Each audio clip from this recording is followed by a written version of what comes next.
Hey, check out what came in the mail today. Two amazing Daiwa reels.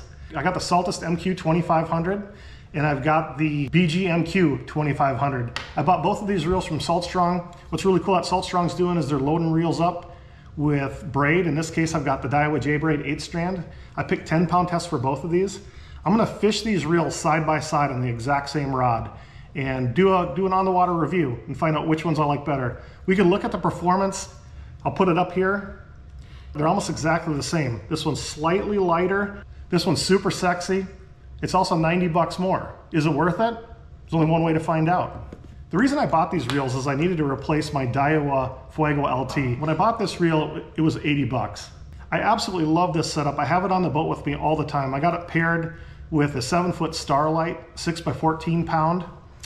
This is an amazing rig for snapper, pompano, sheep's head, ladyfish, jacks, you name it, anything a little bit smaller. I always have it rigged up with either a paddle tail, in this case I've got the Mulligan on there with a Haas Helix, or I have an Aqua Dream spoon on there typically. And I like to throw this at boiling fish as I'm going out in the morning.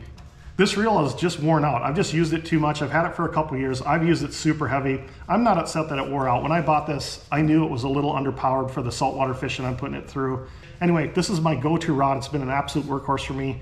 And this reel had a good life, but it's time to get retired and got a little bit of an upgrade. Which one am I gonna like better? I don't know, but I'm going fishing. Ah, cut!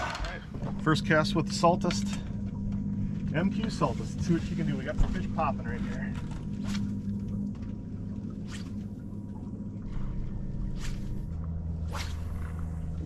All right, I had the chance to get my brand new MQ reels out. I've got the BG and the Saltist. Put them out to the test today. Ended up catching some ladyfish for bait. And then I cut up that ladyfish and ended up getting a really nice snook on the Saltist. And I thought I would take a little more time to make up my mind which of these two rigs I like the best. But honestly, the verdict's in. Dismiss. This case is over. I actually like the BG better. And I think it's because it just fits this rod better. It feels more properly balanced with this rod. I think this handle, when I put it out of the box, I thought it was going to feel a little bit flimsy and small, but I actually love it on this rig.